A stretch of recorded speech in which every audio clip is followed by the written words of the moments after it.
Today we're going to look at the work of Berthe Morisot, a beautiful watercolor, and there's something about this one which is the sketching quality. So I have some sketch paper here. I also have my watercolor paper. It's already taped down, but I want you to warm up just for the drawing qualities of this sketch on a piece of sketch paper. And you don't have to do this. You can go straight to your watercolor and apply the sketch to your watercolor paper. What I wanted to do here is, according to the dimensions of this paper and this painting, you notice that it's a little more square. So one of the things I want to point out is this element of drawing here. So in terms of composition, I want you to notice this. So I'm making this very, very obvious. I wouldn't do this on my drawing, but what am I pointing out here?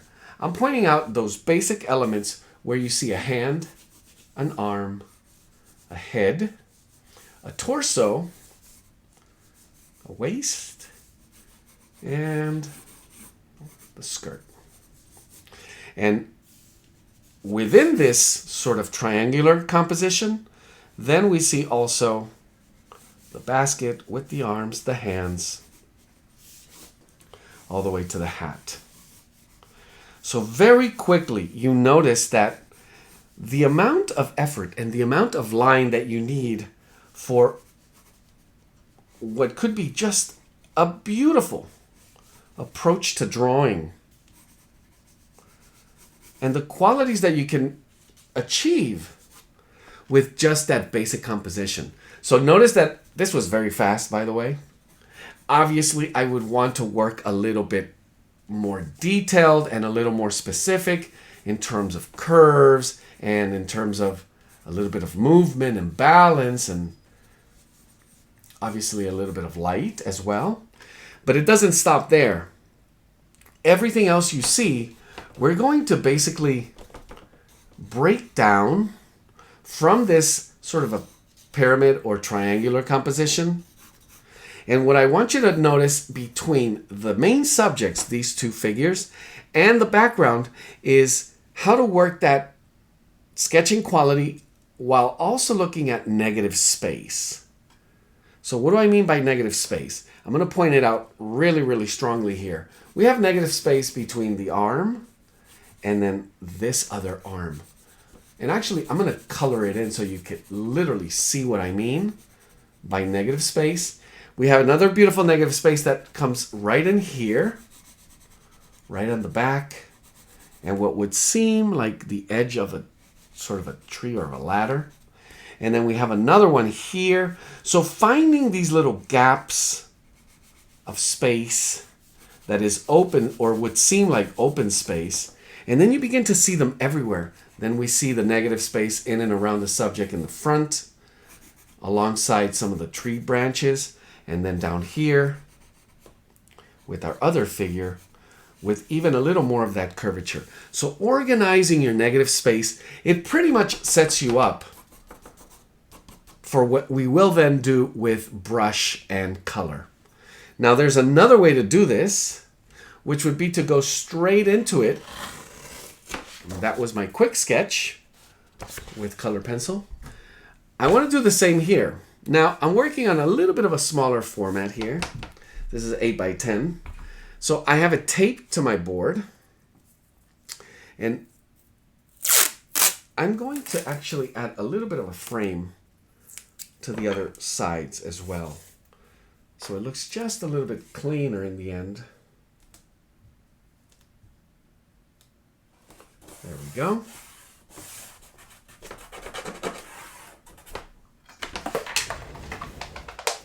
And on the other side, as we get ready to go.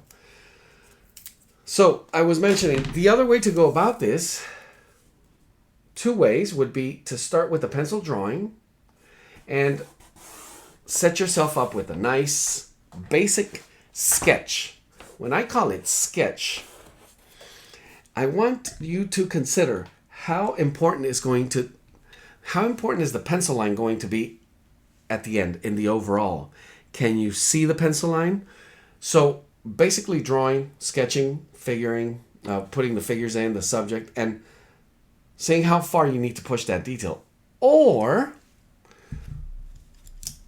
we could just go straight in with the brush and color. Now this would be a little more difficult, but it's something I want you to eventually try and go for. Have you ever sketched with watercolor directly onto the paper? Now I'm tempted to do that, but I'm going to show for everyone who's not there yet what kind of basic lines you would need with pencil. So notice my grip. Again, I'm grabbing this is a mechanical pencil with HB lead, grabbing it a little bit long all the way at the tip, very loose. And I want to go ahead and do the same thing. Find that triangle, find the placement. Notice that my lines are going to be very light now. And all I want to do is get a sense of where these subjects, how big in terms of the composition and what placement they're going to take in the overall. Now, drawing method. We've done several different drawing methods. Whether you are doing envelope, whether you're doing blind contour, and that's the one I'm doing more than anything. I'm actually going for a little more of a blind contour drawing where I see some of the just generic lines, or I'm sorry, the fundamental lines in this case, with a little bit of straight line study, getting a little bit of detail and curve at the same time. Remember I mentioned negative space. We're going to want to get some of it at this stage in the drawing. But I'm also using our theory of biggest, or our rule of biggest shapes, simplest shapes, and also lightest as we develop our figures. Now, the other thing I want to mention here is the reason I chose this image is because there is no denying the sketching quality from the drawing all the way through as we begin to apply color. So when you are drawing, I want you to really feel with every single line the difference between drawing and sketching. What would that be? Well, with the sketch, we can adjust, rearrange, make corrections at any given point. They're not set in stone. And it has that sketching quality that also makes it look, what would be the word? Spontaneous, fresh. Once again, going back into negative space and applying just enough information, but plenty, a matter of fact, here, where you begin to see what most of us would consider details. Here's that beautiful negative space once again. And then the attention to detail, how much of it do you need for this phase? Now, if you're working with any other media, color pencil, pastel pencils, inks, whether it's dry or wet media, charcoal, the way you're going to handle the lines, the shapes, and then eventually the technique and the light for the values that we see here, it's going to be analyzing, thinking about what that medium, whatever that medium is, gives you, always with that same sketching quality.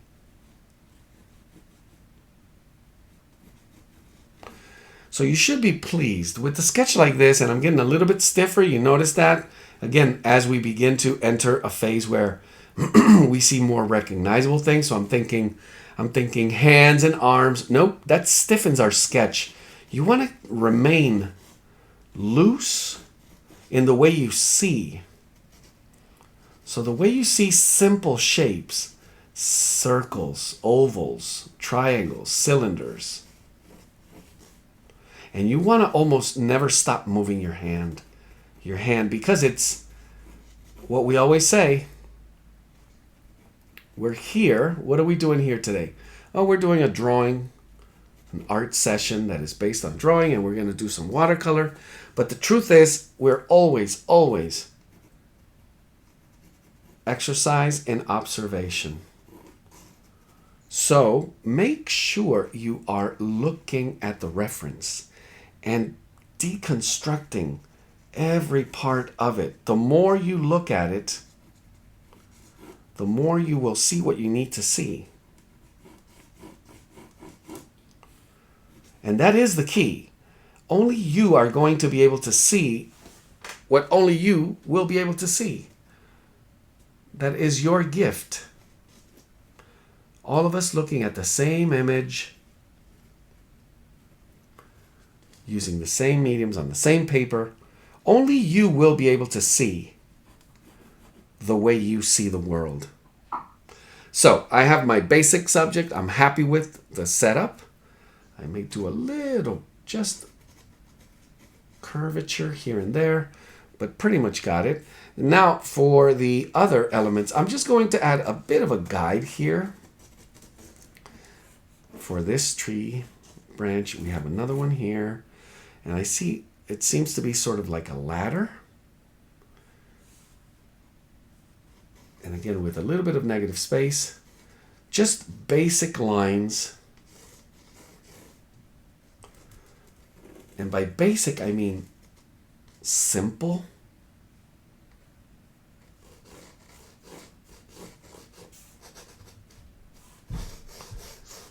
And at that point, I feel I have more than enough information, because everything else, I'm just going to sketch it on with watercolor. So as you can see, it did get a little bit heavy. I did apply a little extra pressure on the line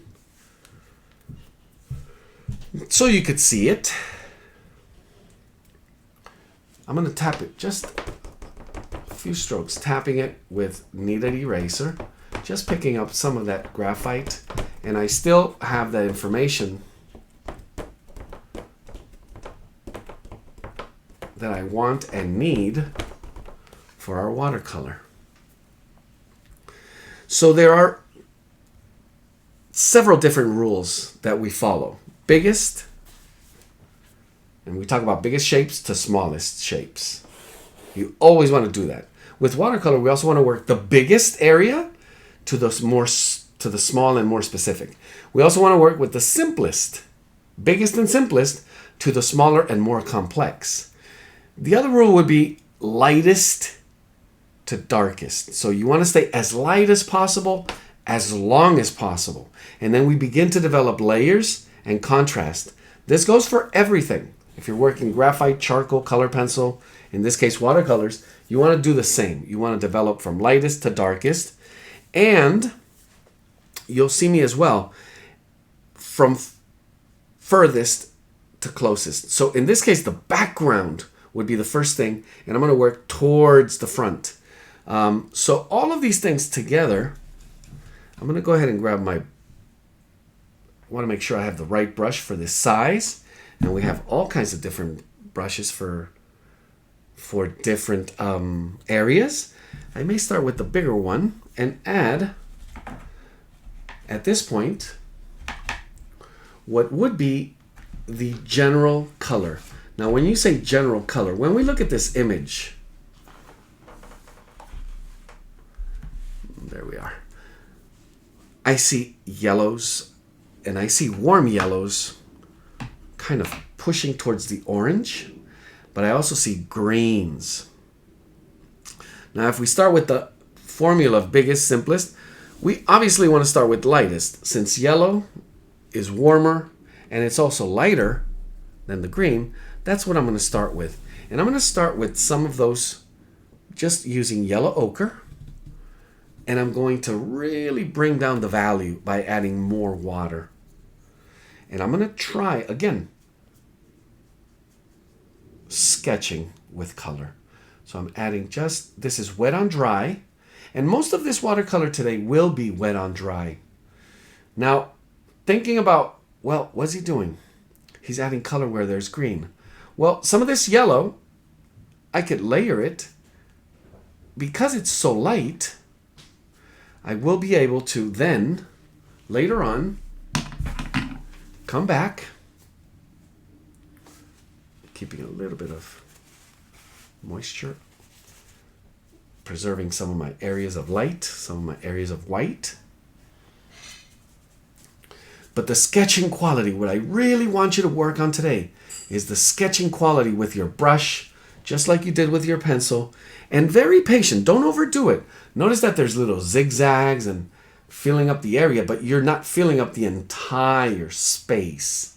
You're working through the image. And yes, we do go into the subject maybe a little bit. Is that the right color?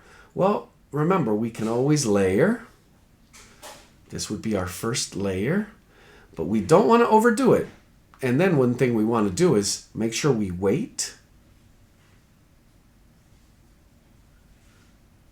to achieve the proper technique with watercolor. Meaning, if I need an area to be dry before I come back with the second layer, then I'm going to make sure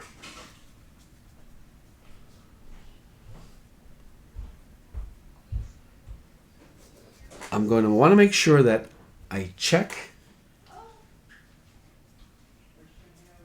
and I patiently wait until it is properly set with the watercolor stage of moisture that we want on our paper.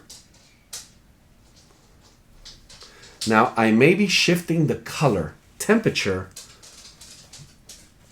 from yellow ochre by adding a little cooler yellow or a little warmer, a little more orange. So how do I do that? Well, I'm working with now more than one color. I started with yellow ochre. I really brought down the value by adding lots of water.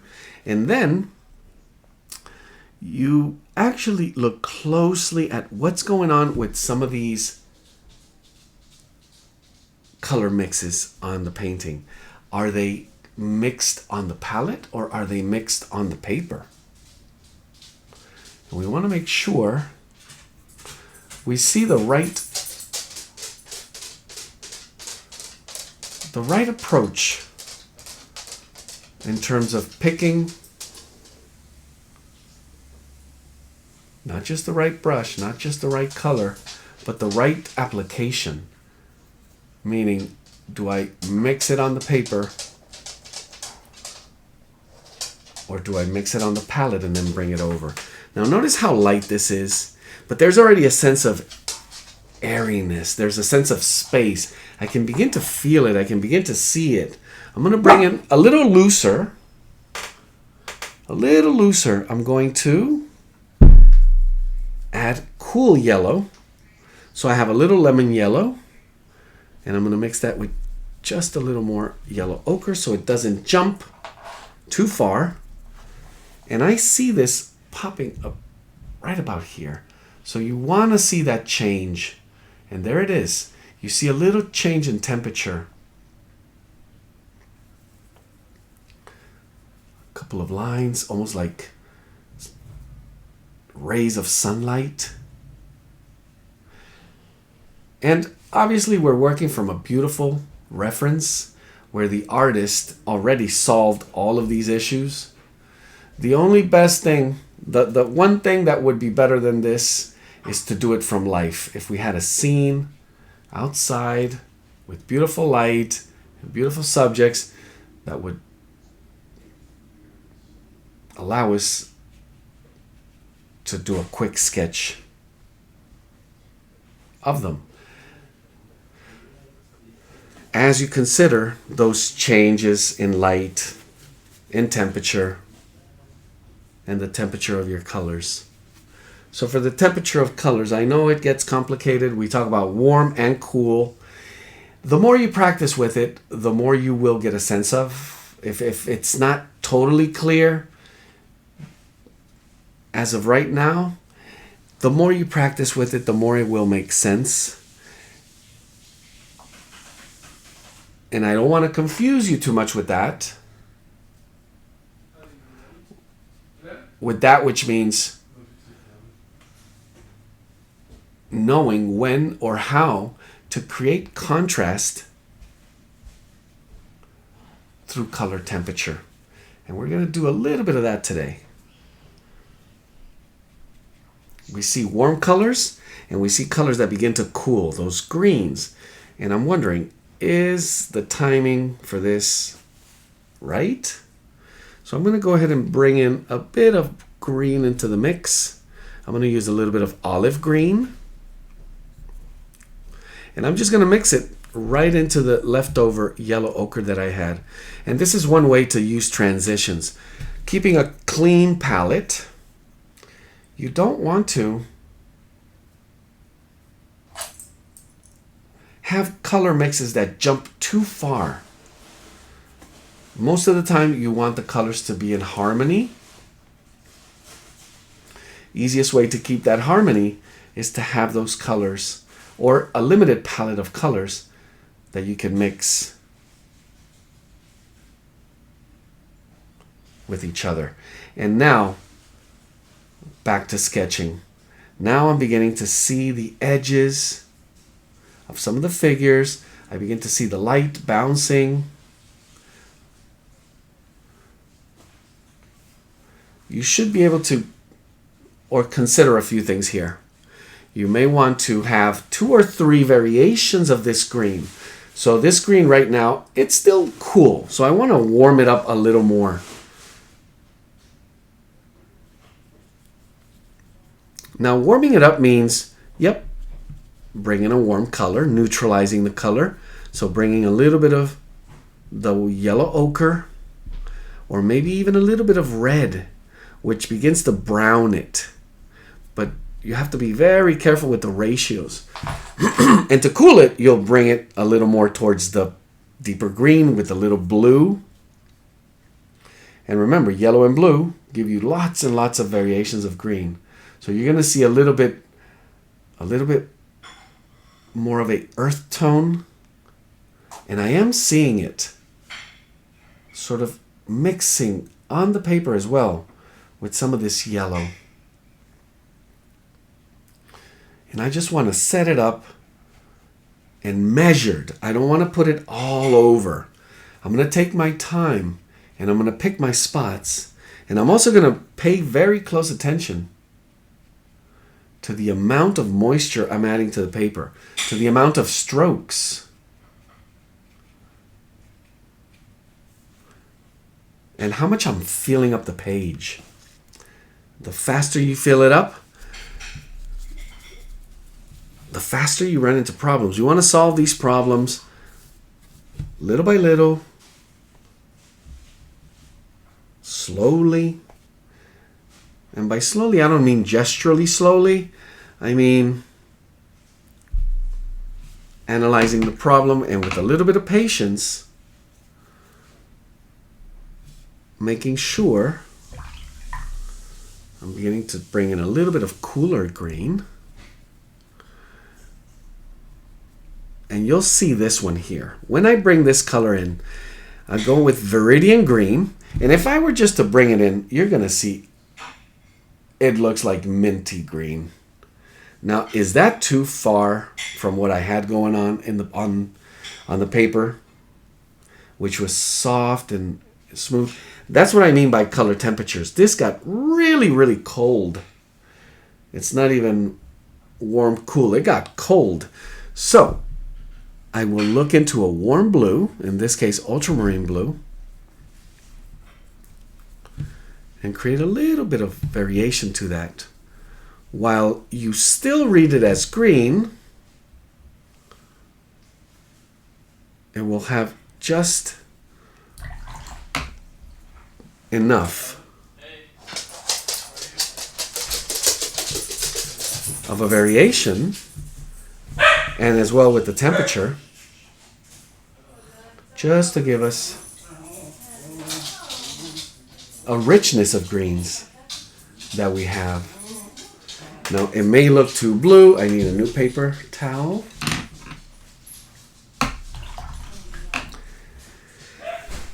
And what are the other options? Well, I have also yellows and blues that I can mix. So if you're not finding the temperature, you should see on your palette, and you should have a palette with at least 2 yellows, at least 2 blues. So I'm going to go to my warm yellow. In this case, it could be a cadmium deep hue or a new gamboge. And then I'm going to bring in cool blue, which would be a cobalt blue. Now the range of these two, the ratio of how much blue, how much yellow, is what's going to affect the quality of that green. And you can see it there. It's more gradual.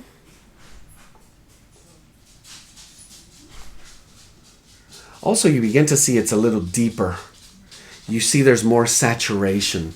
So less water, a little more saturation. But I really want to do that gradually. And I also want to make sure I see those layers that I laid down previously. I don't want to just cover them up. And slowly, I'm going to add more and more variation to these greens. So it's having a plan. It's having just enough of a grid or a plan where you want to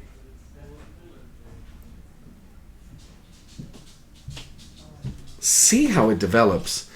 From pencil lines, we drew some shapes. Those shapes became figures, recognizable figures. I want to do the same with the brush. I want to bring out space, and through space and color, I want to create a sense of forms. And I also want to maybe even bring some light and action into the scene. So one way to do that as well is, I know, pushing away just a little bit from where we were, I'm going to go with very warm color. I'm mixing a little bit of cadmium yellow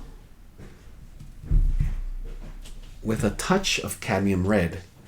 And I'm going to just touch it right in here. Now, why did I do that? You need a bit of a sense of contrast. In this case, color contrast. Where are we going? Now, you want to make sure you work the biggest and more general areas first, because here I have the confidence I can work around it without making a mess or going to regret the application later on. So I'm adding just a touch, again with that same sketching quality, and with a little more red, and this time I'm going to use a quinacridone burnt orange. I'm going to push all the way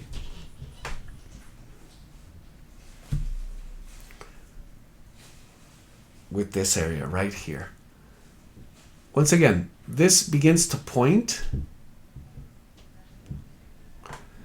to the other extreme. So where am I going with these colors? I begin to see how the greens, the yellows, and now some of these oranges and reds are going to work together. So immediately you see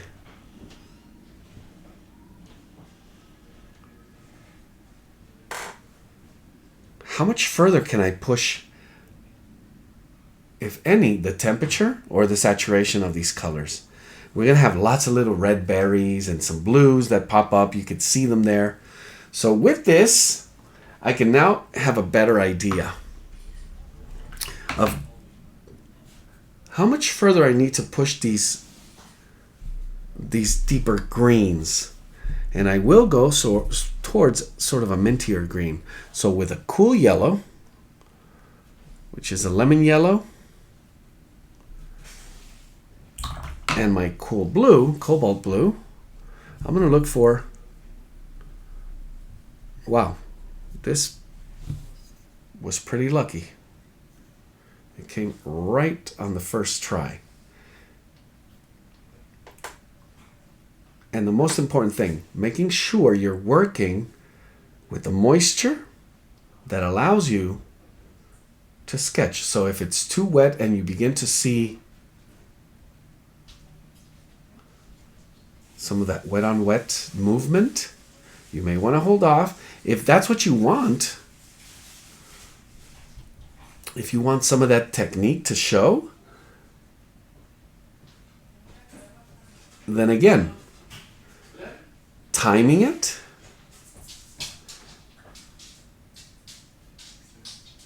in order for you to capture those qualities, it's all about the read of the moisture on the paper. Also the moisture on the brush. Now you begin to see how your eye wanders from here to there to here. Having sort of a pattern and a plan is very helpful. As you're working with one or a variation of that color, I could add a little more blue to the other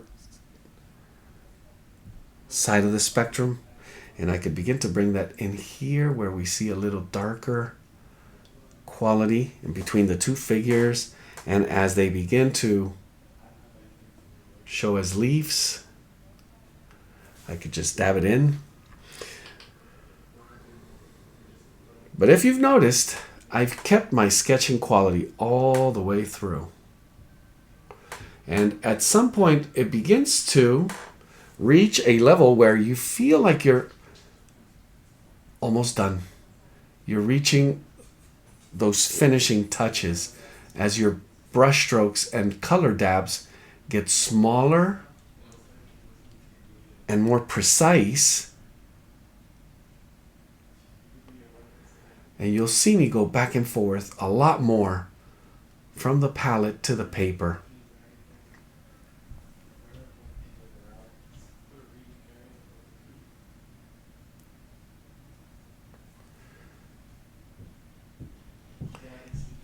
And it helps you complete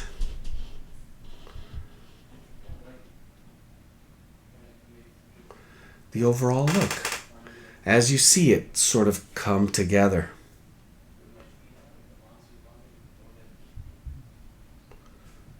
And again, I mentioned going back and forth, having sort of a spectrum that you can work with all the colors on your palette. Biggest thing you want to do here is wherever you have white light, especially here, this is very important in this area of the arms, some of the area of the dress, you want to make sure you preserve that all the way to the end as one of your biggest areas of focus. And slowly also beginning to saturate the color. But at some point, you really want to just begin to have fun. And it gets more quiet. It gets more meditative as the dabs and the mixtures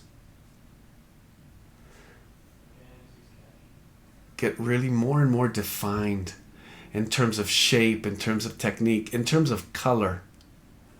You want to make sure you have the patience to mix that color exactly like the best of your techniques, the best of your knowledge, the best of your skills allows you to.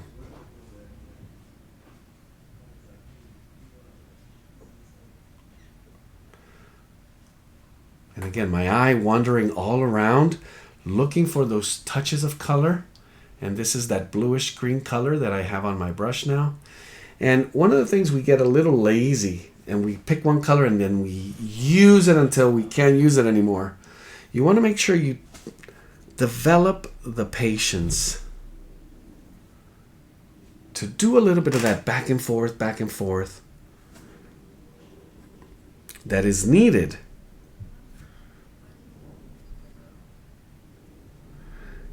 And the time spent looking at the image and on the palette.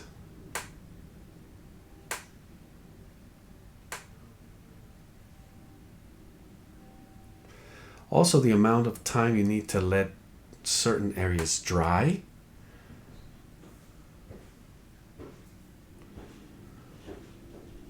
And layer as I begin to see more oranges and yellows in other areas. And it's amazing how your eye begins to perceive the color all around. The more you focus on one color, the more it shows up everywhere else.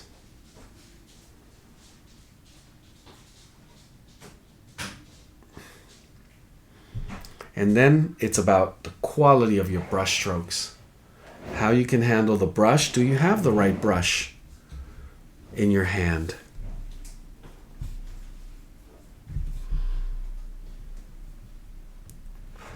Adding a little more ultramarine blue now. And deepening.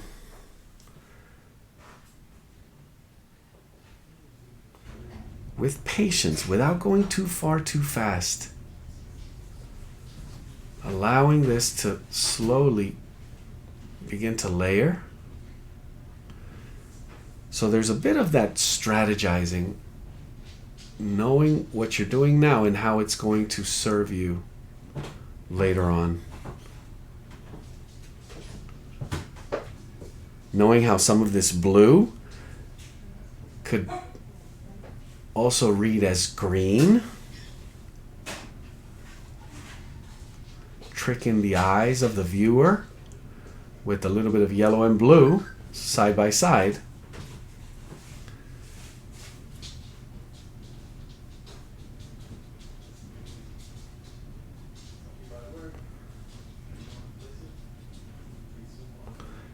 And never forgetting what we are doing.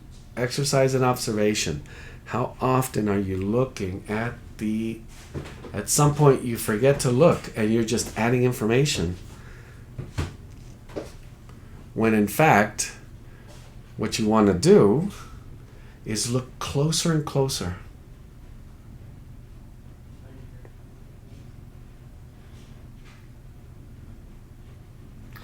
The more specific the area gets,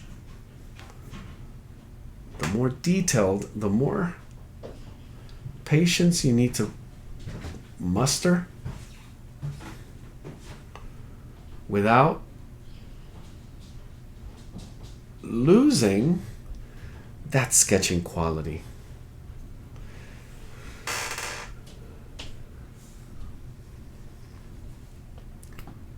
Now I'm going to go right back into the yellows here, and we have something really interesting happening with this beautiful hat where there's a lot of light. So I'm going with ultra cool yellow here, my lemon yellow, and I'm just going to add a little layer, very light, very basic, leaving a lot of space for light and white, letting it dry, and then coming back with a little warmer yellow that will create that edge. And I'm also beginning to see how I'm going to deal with edges and, for example, the skin tone and the difference between that and the lines of the body, the lines of the dress.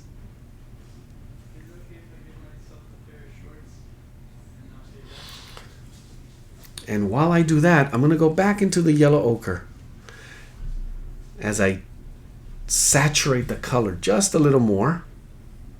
And begin to look a little bit closer at my figures and some of these beautiful shadows. Notice that it's just, if you look very close, it's like a 1-2, very simple, truly sketched in quality of brushstroke. And it does seem to require A little bit of planning, lots of confidence. As we lay down what seems to be light on a dress. So you almost want to capture the feel of the fabric, the light on it, and also the folds, the weight of it. And all of it with simplicity. Less is more. That's a good philosophy, especially with what we see here. Now I'm going to go to a smaller brush for the first time here. I'm going to switch to a small brush, and I'm going to grab a cool red. In this case is a magenta. And I'm going to water it down, really bring down the value. Lots. And one of the tips I would give you here is maybe work this stage with a little wet on wet. So wetting the area first, and I did a little red there so you could see, but working this skin tone here, where you see a little bit of a pink, but a transition to nice, sort of an orangey yellow, a quieter, with a tiny bit of cool red. I'm going to want to do that with a little bit of wet on wet. And then just touch it. Notice that where you think you have a hand or a face, that's the wrong thing to think about. It's just a dab of paint. And I'm actually finishing the edges of the other side,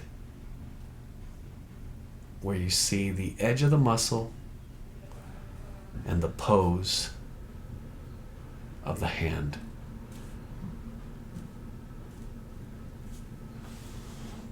And once again, it gets really light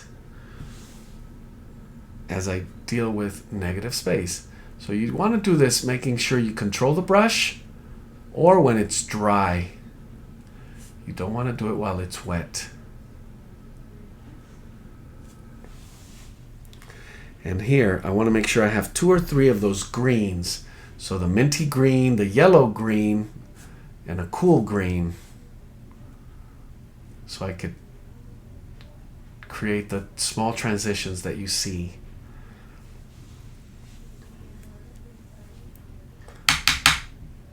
And then bring it back to the other side, the other arm. Just a little bit of wet, little water. It has a little tint. And once again, just hinting at the elbow and touching it right at the top, the fingers and the hand. And that's enough information. That's all you need to really begin to show how the light is working, how everything is responding to variations of color. Let me do one more. Right here we have a little bit of face and cheek right above the dress. So I add a little bit of water, and then I'm going to bring just a line right into the ear so we could see sort of a little bit of expression.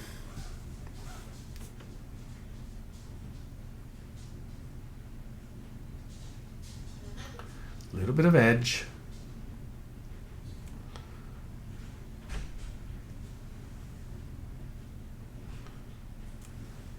And I'm going to bring a little bit of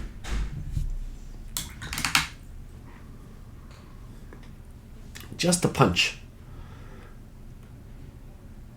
of that quinacridone burnt orange. So just a browner version of that red, and add it almost as lines for that hair. Just quick strokes.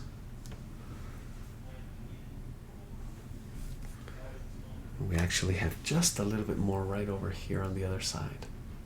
So the contrast between the placement of these colors, you see how from one to the next, how you manage. A nice, cool, darker green right next to this beautiful, bright red-orange.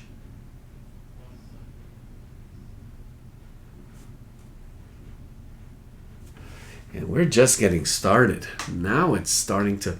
Here's where it really begins to blossom. We were just planting all those seeds. Now you begin to see the sprouts. And here, it's the flowers. How they all begin to come together.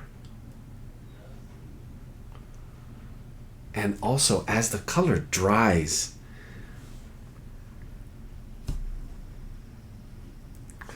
and the paper begins to really show you how the pigment is settling in, you begin to have a true sense of what everything's going to end up looking like. I'm using a little bit of this cool red again, just touching it at the base and right here. Just a tiny little hint of reflected quality, mixing without overdoing. That's the absolute key. You do not want to overcook any of these areas.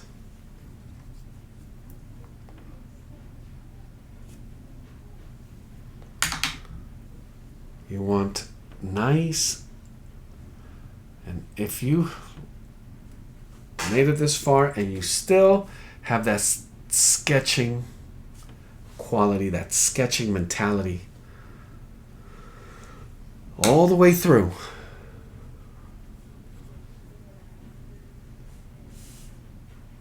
a little more water, managing the values. You don't want to go too thick, too saturated, too fast.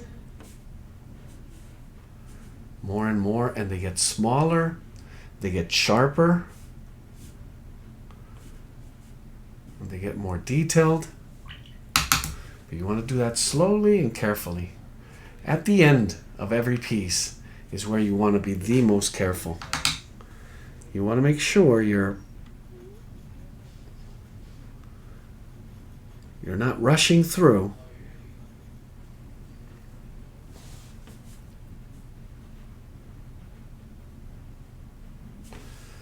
And that's going to be my leaf color in the end, when I bring a little more saturated green, and you're going to see variations of them. A little more water, or a little less water, for a little bit thicker and darker. Wow, really loving this area. We forgot about her friend. So let's go back into the reds here. Very, very light. Bring out some of the colors of the arms and hand, and they're very light. They are very subtle. So you don't want to overdo it, because then we alter that nice color study that we've worked all the way through. And I'm going to bring a little more with the touch of red on the other side, because we also have a little bit of color right on the face. Very, very delicate. So I'm going back and forth, drying the brush, drying it.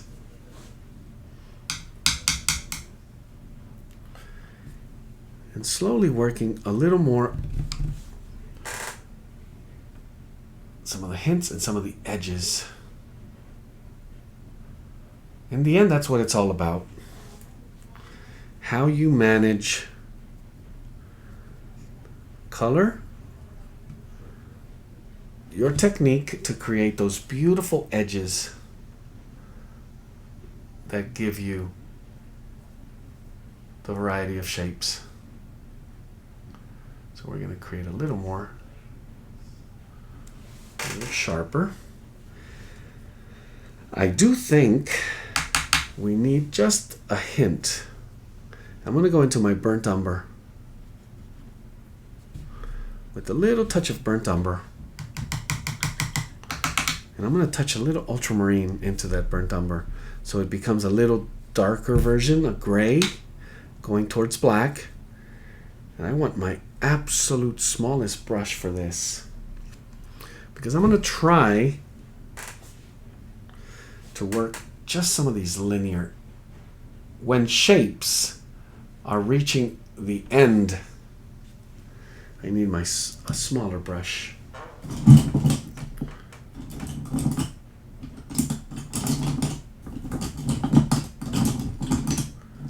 There you are. So with my smallest brush, we've been dealing with brush strokes that hint at shapes, but in the end, those shapes become linear. They're just lines. So some of these lines, if I can't handle them through edge with those broad watercolor shapes, I'm going to add a little bit of line here. And making sure you have the right caliber, the right quality of line is crucial. But I was saving this, I mentioned earlier, for a couple of touches.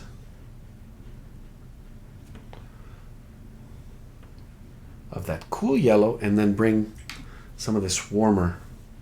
And there's a little bit of pink now here. So we'll go back to a little bit bigger. Bring back a little bit of this yellow ochre, and I'm going to mix that with a touch of that red, which I used to create that pink.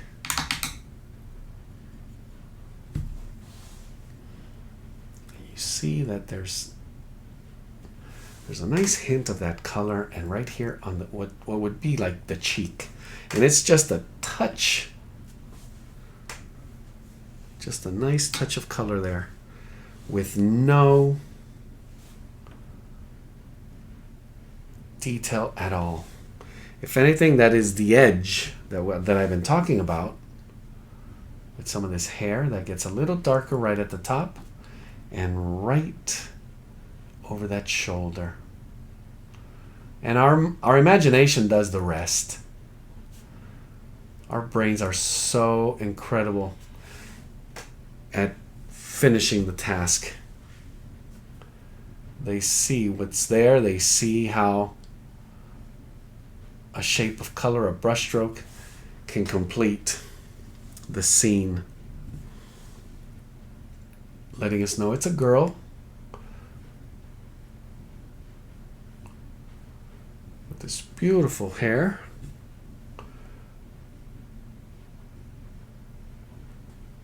in a specific pose.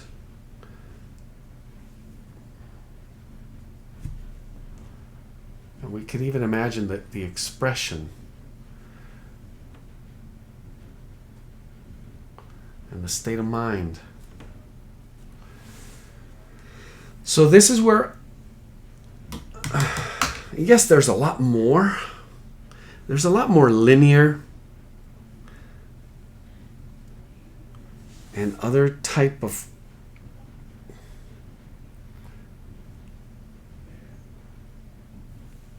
brush strokes that I see here and there, giving us a little more complexity. But at some stage, right about here, is where I make that decision to push it even further into more saturation,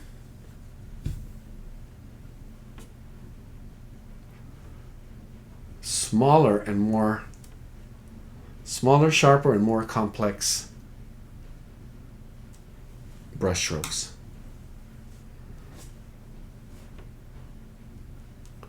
And this buildup is going to take just a little longer.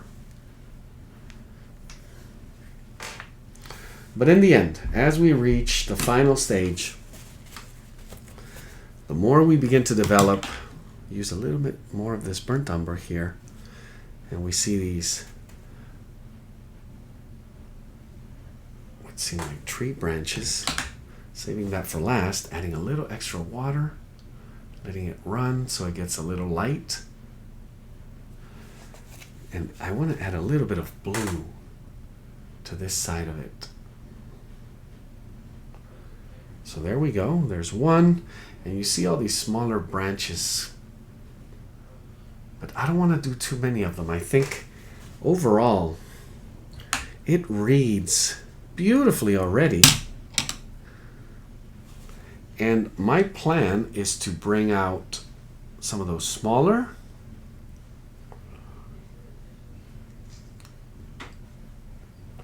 pops of color that we see with some of those red berries.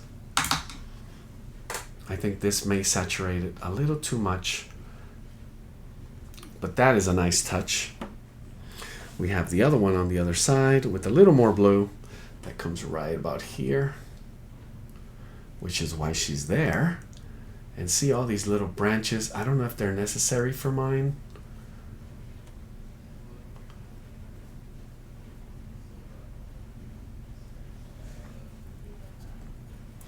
And one more over here.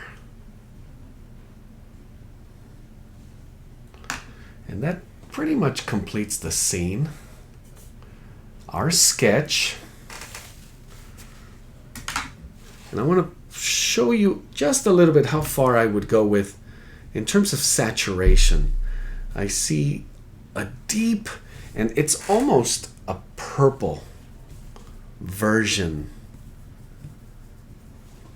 of a deep blue. There's a little bit of violet in it, right in this area. And that's how far I would go with saturation. I would want to make sure I measure slowly so it doesn't get too far. This was a little too much. But you could begin to see a tiny bit of contrast with what I mentioned early on, that color temperature. So those greens and now these reddish violets to enrich your image. But you have to be very cautious. How far do you push this? And where exactly? So they work together well.